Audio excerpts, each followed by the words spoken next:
Hello. Circuit എന്ന ചിത്രത്തിൻ്റെ ഇന്ന് രണ്ടാം ദിവസത്തെ കേരള ബോക്സ് ഓഫീസ് കളക്ഷൻ റിപ്പോർട്ടാണ് നമ്മൾ നോക്കാൻ പോകുന്നത്. വീഡിയോയിലേക്ക് മുമ്പ് വീഡിയോ ലൈക്ക് ചെയ്യുക, ചാനൽ സബ്സ്ക്രൈബ് ചെയ്യുക.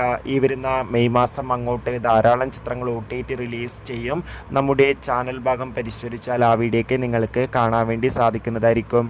ആസിഫ് അലി നായകനായ ചിത്രമായിരുന്നു സർക്കിട്ട്. ചിത്രത്തിന് അത്യാവശ്യം മികച്ച അഭിപ്രായം തന്നെയാണ് ഇപ്പോഴും പുറത്തുവന്നുകൊണ്ടിരിക്കുന്നത്. അതുകൊണ്ട് തന്നെ എല്ലാ സിനിമാ പ്രേമികളും ഒരേപോലെ സർക്കിട്ട് എന്ന ചിത്രത്തിൻ്റെ ഓരോ ദിവസത്തെ ഓരോ കളക്ഷൻ റിപ്പോർട്ടും അറിയാൻ വേണ്ടി കാത്തിരിക്കുകയാണ്.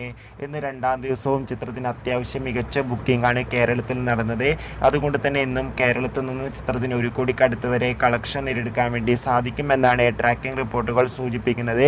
എന്തായാലും സർക്കിട്ട് എന്ന ചിത്രത്തിൻ്റെ കൂടുതൽ ബോക്സ് ഓഫീസ് കളക്ഷൻ റിപ്പോർട്ടിനായി നമുക്ക് കാത്തിരിക്കാം. ചിത്രം കണ്ടവരുടെ അഭിപ്രായം കമൻറ്റ് ചെയ്യുക. കൂടുതൽ സിനിമാ വാർത്തകൾ പെട്ടെന്ന് ലഭിക്കാൻ ചാനൽ ഇപ്പോൾ തന്നെ സബ്സ്ക്രൈബ് ചെയ്യുക. ബൈ.